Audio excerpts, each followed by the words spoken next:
Hey, good morning. We've been reading Jeremiah through Jeremiah in the Old Testament, and we specifically have been reading from Jeremiah chapter 43 to 45, 5. And this really kind of is a tragic bit because the people of God are simply refusing to listen to God. And when the people of God refuse to listen to God, there are consequences.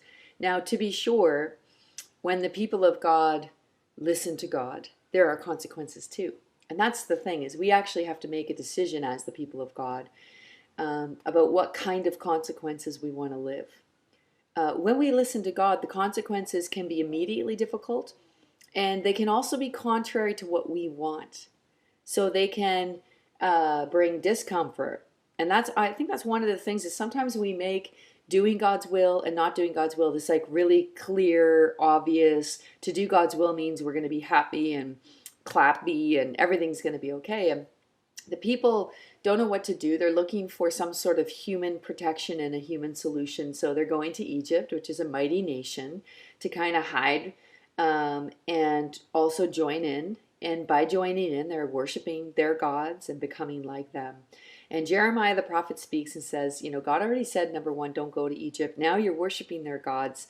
And one of the great questions when he cites the Lord in this passage, I think is really helpful to me, is he asks this question: why are you doing this to yourselves? And this is a key thing, because oftentimes we want to sort of be like, oh, God punished me, or God made this difficult. And the whole time, our choices have consequences. And that's what Jeremiah and God are saying to the Israelites. Like, you can listen to God, and the consequences might be immediately difficult, but actually you're going to live and you're going to prosper, and God's promises are true, and you can trust Him and believe for Him for your future.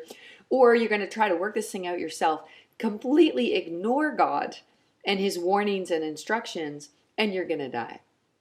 All through Scripture, one of the greatest things God presents to His people is a choice between life or death. And He says all the time, choose life, choose life, always giving them more opportunities, sending them servants, sending them prophets, trying to help them. Choose life, choose life.